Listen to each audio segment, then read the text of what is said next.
Before she could finish, I was out the door running into the cold night. I tripped on a part of uneven ground, and I fell to my knees. Dylan, Bella, and Edward ran to me.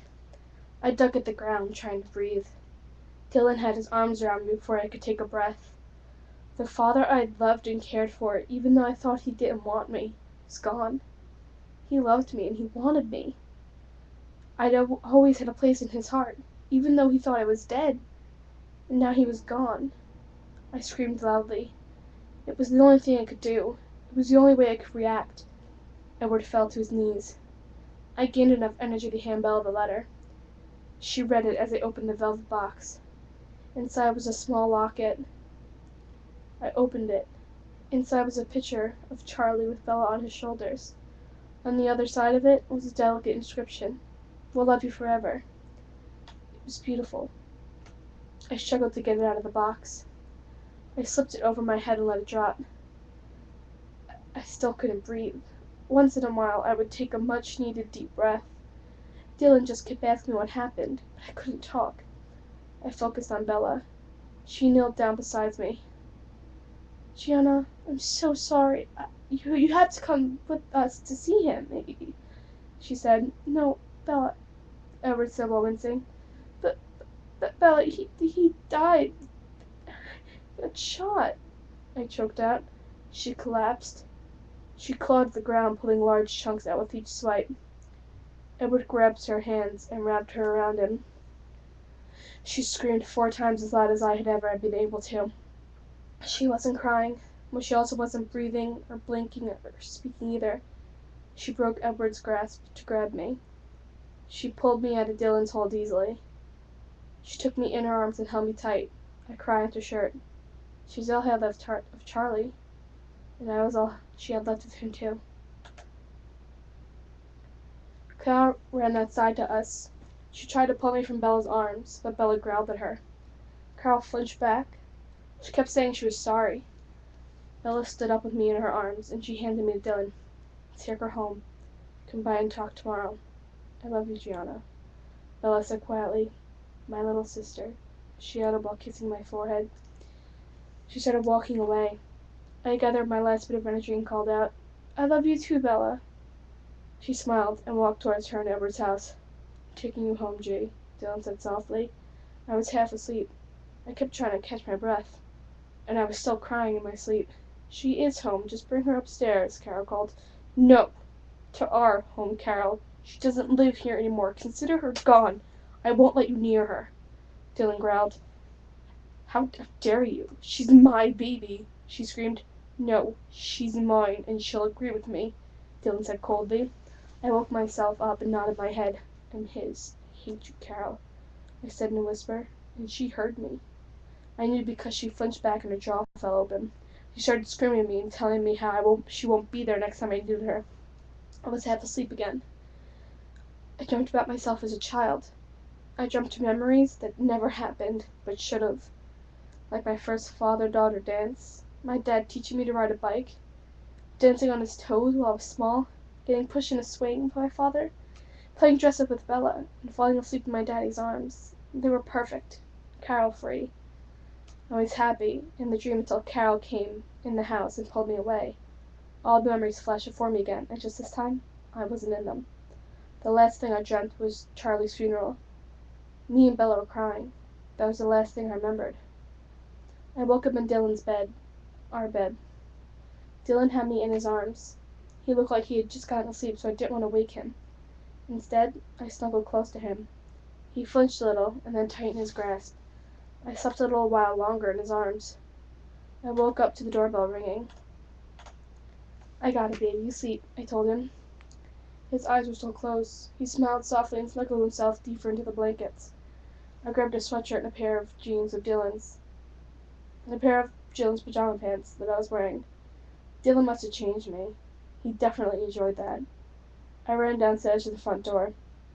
I pulled the door open. Hey, go away, I yelled. Carol stood there with Marcy. Marcy looked down. Not you, Mars, just your mother, I said softly. I'm your mother also, Carol added. Get away from here, Carol, before I call the police. You'll need me one day, Gianna, and I won't be here for you, she said coldly. I'd rather rot in pain than ever ask you for help." "Marcy, you're more than welcome to stay," I said coldly. Marcy smiled and began walking the house. Carol grabbed her shoulder and pulled her out. "No, she's going to school, and you should too." Carol sneered. "There's been a death in the family. I'm calling in today. Now, go away, Carol," I said, slamming the door. Carol started screaming. "Come collect your shit. It'll be in the front yard," she said. I turned around and Dylan was behind me. "God, you scared me," I gasped. "Sorry. I'll get your stuff later. I don't want you around her." Dylan saw while wrapping his arms around my waist. "Okay. Did I wake you?" I said while kissing his jaw. "No, Carol's screeching did." "Wanna go see Bella?" He said. "Yeah, don't bring up Charlie. I don't wanna. It's better." His grip tightened. "I won't, baby. I promise," he said softly. I found his lips and then kissed them before he broke his hold. "Let's go see Bella now," I said quietly. "Okay." I went upstairs to change when I realized I had no clothes. I walked into Dylan's suitcase and found a new pair of sweatpants and a t-shirt. I put them on. I had to pull the drawstring on the pants very tight. I put back on the sweatshirt and slipped on the Uggs I was wearing yesterday. "Ready?" I asked. Dylan nodded. We walked next door. I looked back at Carol's house. She was, as promised, throwing my things to the front yard. We walked up the porch and rang the doorbell. I got it," a loud, husky voice called from inside the house. Dylan and I looked at each other. He shrugged. The door opened suddenly. A tall, russet-colored man answered the door. He had long black hair and he was huge. He looked about 6'9". He was very muscular. "May I help you?" he said deeply. He was scary, but not in a weird way. "Are Edward and Bella here?" I asked quietly. "What do you need them for?" he asked rudely. Dylan took a step forward. The man chuckled. Dylan clearly had no chance. He was 6'4" and strong, but this man seemed invincible.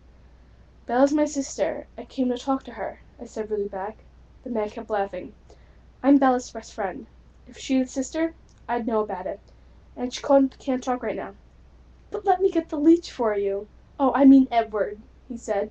He turned to the house. "Hey, sucker! Door," he said, still laughing. Edward appeared at the door. He pushed the man out of the way with a growl. "How dare you talk to Bella's sister that way?" "Sorry, Gianna. Dylan, come in. She's been asking for you," he said with his musical voice. His voice was sad.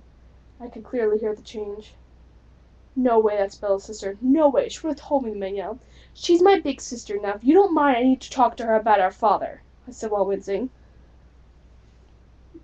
Dylan took my hand and squeezed it. "Yeah, she's Bella's big sister, little sister. Same temper," the man said. "Move, dog. I mean, Jacob," Edward growled. Jacob moved at once, sensing Edward's seriousness. Edward led us inside. Bella was waiting for us on the couch in the living room. She jumped up when I walked in. "Gianna," she said quietly. She ran and hugged me. Jacob and Edward entered the room. She let go. She pulled me and Dylan to the couch. Bella sat down next to a girl who looked impossibly similar to Edward. She was just as beautiful as Edward and Bella. She had Edward's reddish bronze hair, and it was curly. Her wet eyes glowed. She'd clearly been crying. She had chocolate brown eyes. She was the most beautiful thing I'd ever seen. Jacob fell next to her. He wrapped his arms around her. She would go close into his chest and continued to cry. He kissed the top of his head.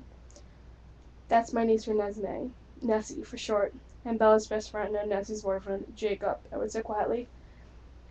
Jacob half smiled and refocused on Nessie. "Nice to meet you," I said quietly. "Now talk of Charlie. It hurts us all far too much, okay? If you want to ask me about him, do so privately," Bella quietly said. I shook my head. "Good. I was about to say the same thing," I said quietly.